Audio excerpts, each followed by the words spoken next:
नमस्कार दोस्तों। अभी जून के अंदर 23 तारीख से आरपीएससी ने व्याख्याता भर्ती परीक्षा के पेपर आयोजित करवाए। इन पेपर्स में जो एक खास बात देखने को मिली वो ये थी कि जो जीएस के पेपर हैं, अर्थात जो सामान्य अध्ययन के पेपर हैं, वो काफ़ी जटिल बनाए गए। और विषय के पेपर तो ठीक है, वैसे ही रहे हैं जैसे हर बार आते हैं, ना बहुत टफ ना बहुत सामान्य। और चूंकि हर बार जब नया पेपर होता है तो ऐसा ही लगता है कि वो पेपर बहुत टफ होता है, और जैसे जैसे हम पेपर का अध्ययन करते हैं वैसे वैसे पाते जाते हैं कि इतना टफ नहीं था जितना हमें परीक्षा हॉल में लगा था। तो वो एक लेवल हर बार ही आरपीएससी मेंटेन करती है और समय के साथ साथ लेवल बढ़ते भी जाते हैं। तो विषय के पेपर को लेके मुझे बहुत अधिक कुछ था नहीं, क्योंकि लगभग सेम था। ठीक है, तो कुछ नए प्रश्न बढ़ रहे हैं, लेकिन फर्स्ट पेपर को लेके जो एक विश्लेषण मैं कर पाया हूँ, 2 ग्रुप के पेपर हुए उसके बाद, और बच्चों में एक स्टूडेंट्स में एक भय सा बैठा दिया गया है कि फर्स्ट पेपर को आखिर कैसे पास करें, इतने टफ आ रहे हैं तो कैसे होगा, किस तरह से हम पढ़ाई करें, इतना पढ़ने के बावजूद भी 40% का क्राइटेरिया पार नहीं हो रहा है। और वाकई में प्रश्न टफ भी थे। और जैसे पेपर हुए उसके बाद में जो भी प्रकाशक लोग हैं, लेखक लोग हैं, जो गाइड लिखते हैं, पुस्तकें लिखते हैं, जो टीचर्स है, कोचिंग सेंटर्स वगैरह है, तो इन सब ने थोड़ा सा माहौल और बना दिया कि पेपर बहुत टफ था, हमारे में से इतने आए, उसमें से इतने आए, उसके नहीं आए, मेरे आए। ये सब एक होड़ शुरू हो गई। अब इससे हुआ क्या कि बच्चे थोड़े से आतंकित हो गए अंदर से, भय कि पता नहीं कहाँ से पेपर आ रहा है। हालांकि इस होड़ का ऐसा हम भी बने, हालांकि हमने नैतिकता नहीं बेची। हाँ, ये ज़रूर है कि हमने प्रूफ सहित सोल्यूशन ज़रूर करवाया सेकंड पेपर, और ये करवाना ज़रूरी भी होता है, क्योंकि जब सभी लोग प्रूफ तो कोई नहीं, हालांकि 1-2 लोगों ने दिए, किताब वालों वगैरह ने, और उस दौड़ में अगर हम लोग नहीं करते हैं, प्रूफ नहीं करते हैं, तो मार्केट में बात बिठा दी जाती है कि इनकी पढ़ाई में से आए नहीं। तो हमारी मजबूरी सी हो जाती है सोल्यूशन करवाना, और जिम्मेदारी भी होती है, तो हमने भी करवाई। मगर हमने ऐसे आतंकित नहीं किया बच्चों को कि ये वो, जबकि वस्तु स्थिति बहुत अलग है। और इस वीडियो में मैं वही उसी पे बात करने वाला हूँ कि ये पेपर तो हो चुके हैं, आगे वरिष्ठ अध्यापक का पेपर है, उसके बाद प्रोफेसर का वापस पेपर है, फिर अध्यापक के पेपर है। तो जो बात बीत चुकी है वो तो बीत गई, जो जा चुकी है, हमें उस पर ज़्यादा सोचने की बजाय आगे हमारी रणनीति क्या होनी चाहिए, हमें अपनी पढ़ाई के अप्रोच को कैसे थोड़ा सा चेंज करना है, मैं इस विषय पे बात करूँगा आज। हो सकता है आप सहमत न भी हो सकता है मैं थोड़ा कड़वा बोल जाऊँ, क्योंकि मेरी आदत ऐसी मीठी बातें करके आपको रिझाने की कभी रही नहीं। बहुत कड़वा बोलता हूँ, मगर मैं खुश हूँ क्योंकि मैं ठीक बोलता हूँ, और जो भी बात कही है तो बहुत अनुभव से कही होगी, किसी के ऐसे किसी को प्रभावित करने के लिए नहीं बोलता। तो ध्यान से सुनना, क्या पता आगे की परीक्षाओं में आप ये शिकायत ना करो कि सर 40% का क्राइटेरिया पार नहीं हुआ। देखिए, सबसे पहली चीज़, हम जो समसामयिक पढ़ते हैं, हमारा जनरली क्या रहता है, हमारा सामान्यतः ये रहता है कि हम वार्षिक अंक पढ़ते हैं। देखो, अब ये ट्रेंड खत्म हो गया।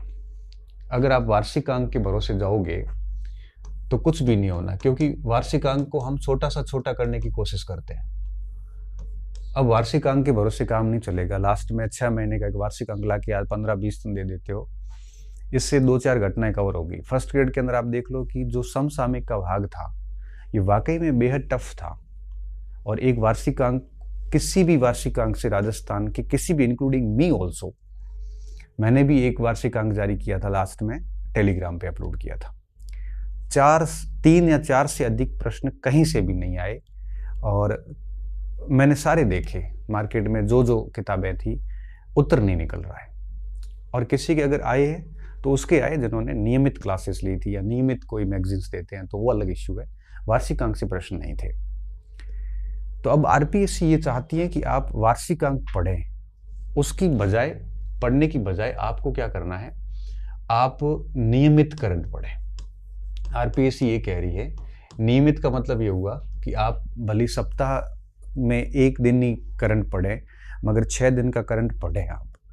और नियमित या आप यूँ समझ लीजिए कि साप्ताहिक पढ़ते रहें इसको, ठीक है। साप्ताहिक पढ़े और एटलीस्ट परीक्षा से 6 माह पहले से आप अपनी ये यात्रा शुरू कर दें, न कि परीक्षा से 1 महीना पहले। आप चूँकि सेकेंड ग्रेड का एग्ज़ाम है सितंबर में, तो मैं चाहूँगा कि आप अभी से समसामयिक पे काम करना शुरू कर दो। हालांकि करना तो आपको फरवरी मार्च से शुरू कर देना चाहिए था, अब समय जा चुका है तो उस पर ज़्यादा बात नहीं करेंगे।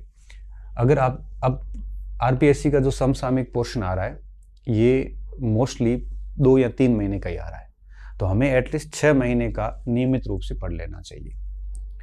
और 6 महीने का नियमित मतलब हर सप्ताह करंट को आपको रेडी करना चाहिए। अब आप ये आरोप मत लगाना कि सर आप साप्ताहिक क्लास लेते हो इसलिए आप साप्ताहिक का सजेस्ट कर रहे हो, मैं ये नहीं कह रहा हूँ। मैं ये इसलिए कह रहा हूँ, हालांकि मैं साप्ताहिक भी नहीं ले रहा, मैं तो पाक्षिक ले रहा हूँ, कभी महीने में 2 क्लासें डाल रहा हूँ, वो मेरी सहूलियत के अनुसार डाल रहा हूँ। वो आप देखोगे तो भी ठीक है, नहीं देखोगे भी तो मुझे फ़र्क नहीं पड़ता, क्योंकि मेरा उसमें कोई आर्थिक इतनी ना मुझे इसमें कुछ मिल रहा है। मैं वैसे ही फ्री क्लास डाल रहा हूँ उस पर यूट्यूब पे, ना मेरा चैनल मोनेटाइजेशन है, ठीक है। आपकी इच्छा है वो देखोगे तो ठीक है, वैसे आप खूब देख रहे हो, 1 लाख से अधिक व्यूज़ है हर वीडियोज़ पे, मैंने देखा था कल। तो साप्ताहिक क्लास देखें और 6 महीने। अब आरपीएससी ये नहीं कह रही कि आप वार्षिक अंक करके जाओगे तो यही होगा। करंट अफेयर्स बेसिकली चेंज हो गया। हालांकि 4 से 5 साल पहले ये ऐसा होता था कि मेजर घटनाएं आती थी, तो वार्षिक अंक पढ़ के जाते थे तो काम चल जाता था। और हम भी ये सजेस्ट करते थे 5 साल पहले कि वार्षिक अंक पढ़ के चले जाओ, करंट को ज़्यादा समय मत दो। मगर इन दिनों में जो भी आरपीएससी के पेपर हुए उसमें जब आप समसामयिक को देखोगे तो पता चलेगा कि अब वार्षिक अंक से काम नहीं चलेगा। अब आरपीएससी ने ट्रेंड ऐसा किया है कि आप नियमित रूप से करंट पढ़ें, एटलीस्ट परीक्षा से 6 महीने पूर्व शुरू कर दें। अभी प्रोफेसर की परीक्षा दिसंबर में है और इन स्टूडेंट को जुलाई से अपने करंट नियमित रूप से शुरू कर देना चाहिए। अब नियमित रूप से कोई भी स्रोत देख सकते हो, आप ऑनलाइन क्लासेस का सहारा ले सकते हो, आप मंथली मैगजीन्स का सहारा ले सकते हो, आप जैसा भी आपको रखता है उस हिसाब से आप कर सकते हो। हम हमारी तरफ से भी प्रयास कर रहे हैं। पहली चीज़ जो आरपीएससी आपसे चाह रही है कि समसामयिक को लेकर आप वार्षिक अंक के भरोसे न रहे, तो नए जो अभ्यर्थी हैं आगे की परीक्षाओं के लिए मैं यही सलाह दूंगा कि एग्जाम से 6 महीने पहले आप करंट अफेयर्स पे काम करना शुरू कर दें, तभी आप करंट अफेयर। इस बार क्या स्थिति आई फर्स्ट ग्रेड में 75 प्रश्न आए, उसमें से 10 प्रश्न करंट के थे।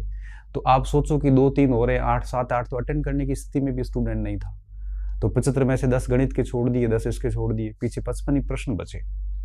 तो ये अगर नियमित रूप से पढ़ा हुआ होता तो 6-7 सवाल निकाल सकते थे आप। अब आप ये मत कहना कि सर पता नहीं कहाँ से आए, तो वो भी किसी न किसी मैगजीन से ही थे, ठीक है, वो हमने पढ़े नहीं। इस गलती को आप एक्सेप्ट कीजिए कि आप सिलेबस का एक बड़ा हिस्सा है करंट, 10 से 12% सवाल आते हैं, उसको आप लास्ट में 15 दिन या 1 महीना देते हैं। तो वहाँ से आप क्यों उम्मीद करें कि हमारे 10 में से 10 सही हो, 8 सही हो। टफ है तो सबके लिए, आपके लिए नहीं, अकेले के लिए नहीं। एक बात ये, अब आरपीएससी क्या कह रही है? आरपीएससी कह रही है कि आप 90% प्लस सिलेबस जो है वो पढ़ के जाए। अब आप ये 75%, 80% पढ़ के जाओगे, उससे काम नहीं चलना है। पहले क्या होता था, लोग छोड़ देते थे कोर्स। जैसे फर्स्ट ग्रेड है तो फर्स्ट ग्रेड का फर्स्ट पेपर में मैथ छोड़ दिया, 10 प्रश्न मैथ छोड़ दी, 5 इंग्लिश छोड़ दी, 15 ये छूट गए, 5 विज्ञान छोड़ दी, 20 छोड़ दिया, फिर करंट टफ आ गया। अब 50 प्रश्न अटेंड करने की स्थिति में हो आप। अब आरपीएससी कह रही है कि ये नहीं चलेगा, आपको 90% प्लस सिलेबस तैयार करना ही पड़ेगा। अगर आप नहीं करेंगे तो आप निश्चित तौर पे बाहर होंगे। इस बार भी मैं बताऊं, एक ग्रुप का पेपर बेहद टफ था, इसमें बहुत सारे बच्चे डिस्क्वालीफाई हो रहे हैं, उनसे 40% का क्राइटेरिया पास नहीं हो रहा है। और ये मोस्टली वो बच्चे हैं जिनका मैथमेटिक्स बहुत कमज़ोर है, इंग्लिश भी कमज़ोर है, और ये बच्चे सारे के सारे यूं कहिए कि बाउंड्री लाइन पे आ गए। तो अब ये नहीं चलेगा कि आप 80%, 70% सिलेबस पढ़ के जाओ, क्योंकि 80-70% सिलेबस पढ़ के जाएंगे तो अगर पेपर टफ आया तो 35 ही कर पाओगे, 40 नहीं हो पाएंगे आपके। इसलिए आरपीएससी कह रही है कि आप 90% से अधिक सिलेबस पढ़ के जाएं। आप सिलेबस का बड़ा हिस्सा आप नहीं छोड़ सकते।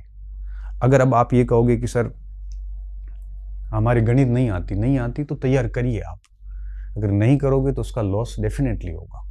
और इस बार भी जिसके सिलेबस 100% रेडी था, अदर मैथ भी ठीक थी, वो बच्चे डिस्क्वालीफाई नहीं है। क्योंकि मैथ, इंग्लिश, हिंदी वगैरह, थोड़ा बहुत हिस्ट्री वगैरह से निकाल के 35-40 कर लिए, 35-40 नहीं तो 35 तो कर ही लिए। और जिन्होंने सिलेबस से 70-80% तैयार था वो बच्चे बाहर हो गए। तो ये कड़वा सच ये है कि हमारा पोर्शन ही 80% तैयार था। हालांकि पेपर आरपीएससी का कठिन है, वो तो सबके लिए था। तो हम ये कह के बच नहीं सकते कि मुझे इंग्लिश गणित नहीं आ रही है। तो अब आपको पढ़ना पड़ेगा। 6-7 महीने 8 महीने मेहनत करोगे ना उसके ऊपर 1-1 2-2 घंटे, तो वो ठीक भी हो जाता है, ऐसी कोई बात नहीं है। तो आप अब स्थिति ये है कि आपको 90% के आसपास सिलेबस तैयार करके जाने ही पड़ेंगे। और अगर नहीं करके जाते हो 70-60 तैयार करके जाओगे, तब आपका भाग्य के भरोसे रहना पड़ेगा। तब अब मैं आगे के बच्चों को ये कहूँगा, अभ्यर्थी को कहूँगा कि समसामयिक का मैंने कह दिया, और जो सिलेबस है उसका बड़ा हिस्सा पढ़ के जाइए, न के बराबर छोड़ के जाओ। आप नहीं आ रहा है तो खूब कोशिश करो कि वो तैयार करो। आप जैसे इंग्लिश है तो उसमें भी कुछ पोर्शन तैयार करो, साइंस बढ़िया कर लो, हिंदी को पढ़ो थोड़ा बहुत, गणित बहुत नहीं आ रही है तो ठीक है। अब जैसे मैं कहता हूँ कि मैं गणित छोड़ के आया था, तो वो दौर अलग था, उस समय चल गया था। अब आज की स्थिति होती तो मुझे लगता मुझे गणित पढ़ के जाना पड़ता, नहीं तो हम भी बाहर हो जाते। इस बात को आप स्वीकार कीजिए कि अब आगे भविष्य में जो परीक्षाएं हैं उनका 100% सिलेबस आप पढ़ के जाओ, कोशिश ये करो। और छोड़ना ही है तो कोई 5%, कम से कम पूरा पढ़ा हुआ होगा तो कहीं ना कहीं गैस पावर वगैरह लगते लगते आप कम से कम डिस्क्वालीफाई तो नहीं होंगे। ये स्थिति आ जाती है। तीसरी बात, अब आपको रटना बंद करना पड़ेगा, रटने के साथ में समझना भी करना पड़ेगा। अगर आप समझना नहीं करोगे तो काम नहीं चलेगा। अभी तक क्या होता था कि हम तथ्य रट लेते थे। जैसे अब प्रश्न आया, गोविंद गुरु का आया।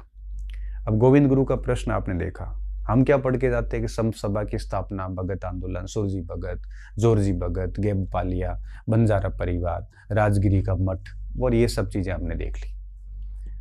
अब आरपीएससी कह रही है कि जिन तथ्यों को आप गैर वांछित मानते हैं, गैर जरूरी मानते हैं, उनको आप गैर जरूरी मत करो। क्योंकि हम क्या करते हैं, मेन बिंदु पढ़ के जाते हैं। वो मेन तय किसने किए, वो मेन हम ही तय करते हैं पुराने पेपर के बेस पे। तो अब स्थिति ये आ गई है कि जो भी व्यक्तित्व पढ़ते हो उसको पूरा स्टार्ट से लेकर लास्ट तक पूरी स्टोरी फॉर्मेट में उसको पूरा याद करो, न कि आप मोटे मोटे पॉइंट हाईलाइट करके निकल जाओ।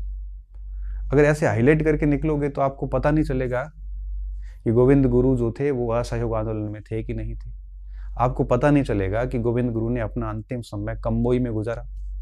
आपको पता नहीं चलेगा कि भगत आंदोलन का दमन एन भट्टाचार्य जो बांसवाड़ा के दीवान थे उन्होंने किया।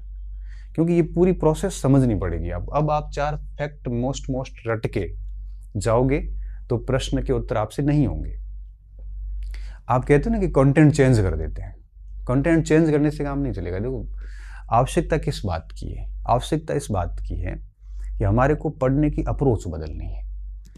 जो पहले आप मोटे मोटे फैक्ट पढ़ के निकलते थे, अब उसके स्थान पे आपको पूरी कहानी समझ के जाना है कि गोविंद गुरु की जन्म बेदासा से लेकर और कंबोई में उसकी जो समाधि ली उन्होंने, उस तक की पूरी यात्रा आपको समझनी है कि वो 1880 में दयानंद सरस्वती से मिले, उनके विचार प्रभावित हुए, उसके बाद उन्होंने संत सभा की स्थापना की, उसको मजबूत करने के लिए भगत पंथ चलाया, उन्होंने ईसाईकरण को रोकने का प्रयास किया, हिंदू धर्म की कुरीतियों को बताया और उसको ठीक करने के प्रयास किए, उन्होंने धोनियाँ लगाई, उन्होंने निशान लगाए, उन्होंने ये सब किया, सम्मेलन बुलाए, मानगढ़ में सम्मेलन हुआ, वहाँ हत्याकांड हुआ, उसकी जांच बैठी, वहाँ 7 साल की सज़ा सुनाई गई, वो वहाँ पे गए, अहमदाबाद जेल में रखे, 22-23 में रिहा किया, उसके बाद वहाँ गए, उनके बाद प्रवचन दिए, कंबोई में उन्होंने अपना देह त्यागा, उन्होंने गोविंद दास नु चरित्र गुजराती भाषा में आत्मकथा लिखी। अब ये सारी कहानी पढ़नी पड़ेगी। अब आप ये 4 तथ्य बड़े बड़े पढ़ के शॉर्टकट जो निकलते हो उससे नहीं निकल सकते। आरपीएससी ने प्रश्न नहीं बदले हैं, ऑप्शन बदले हैं। प्रश्न वही है, आज भी वही आ रहा है, लेकिन ऑप्शन जो हम जिनको बहुत महत्वपूर्ण समझते हैं, आरपीएससी ने उनको हटा के हम जिनको अब गैर महत्वपूर्ण समझते थे, पढ़ना उचित नहीं समझे,